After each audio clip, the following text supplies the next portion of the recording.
The average knowledge worker types over 40 words per minute for hours every day. It's the single most repeated physical action in modern professional life, and almost all of us do it on a keyboard layout that was designed in 1873, not for human efficiency, but to solve a mechanical problem that hasn't existed for over 50 years. We inherited a system built for a machine that's long dead, and we've never stopped to ask what that's quietly costing us. In 1873, an inventor named Christopher Sholes sold his typewriter design to Remington. The machine had a mechanical flaw. If you typed too fast, the metal type bars would jam together. Sholes' solution was to deliberately slow typists down by spreading commonly used letter pairs far apart on the keyboard. The result was QWERTY, a layout engineered for friction. And it worked. The jams stopped. Remington sold millions of machines, and QWERTY became the industry standard, trained into the muscle memory of an entire generation of typists, then another, and then another. Then electric typewriters arrived.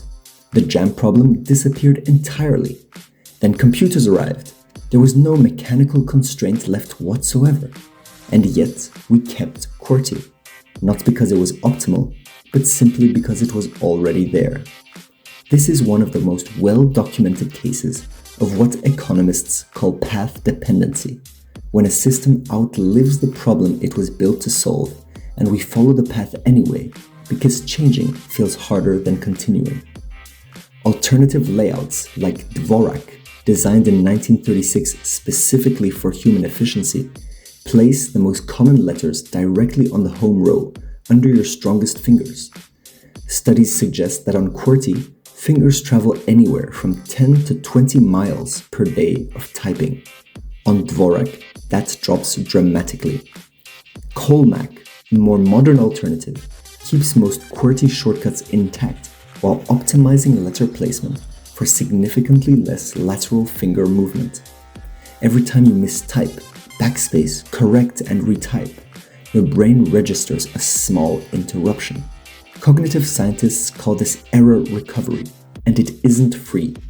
Each micro-interruption pulls a sliver of your attention away from the thoughts you were trying to form.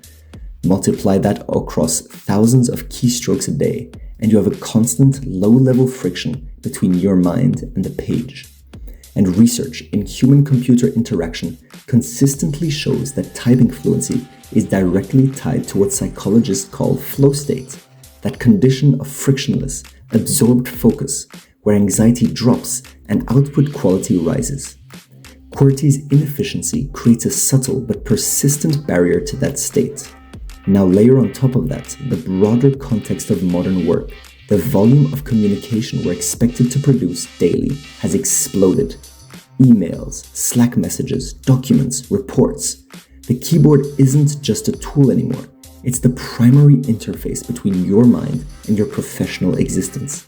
When that interface is subtly inefficient, subtly error-prone, and subtly painful, those qualities compound quietly into something that starts to feel a lot like anxiety.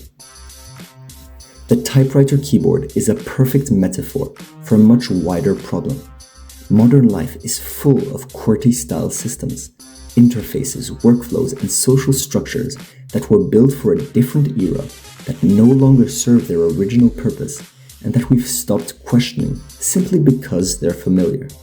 The email inbox was built as an asynchronous tool, not a real-time demand machine. Social media feeds were designed to maximize ad exposure, not psychological well-being. And yet we've wired our entire professional and social lives around all of them, absorbing their costs without ever revisiting whether the original design still makes sense. QWERTY is maybe the most tangible version of this pattern, which is exactly why it's worth paying attention to. You probably won't switch keyboard layouts tomorrow, because the switching cost is real. Most people take 2 to 4 weeks to fully retrain their muscle memory, but that's almost beside the point. The real question QWERTY raises is this: how many other systems in your daily life are you still running and still absorbing the friction of because no one ever stopped to ask if there was a better way. Anxiety isn't always caused by the big things. Sometimes it's the accumulated weight of 1,000 small frictions inherited from problems that no longer exist, running quietly in the background of everything you do. The keys you press every day are a good place to start noticing. That was it. Thank you very much for listening, and I can't wait to see you back here next Friday. See you!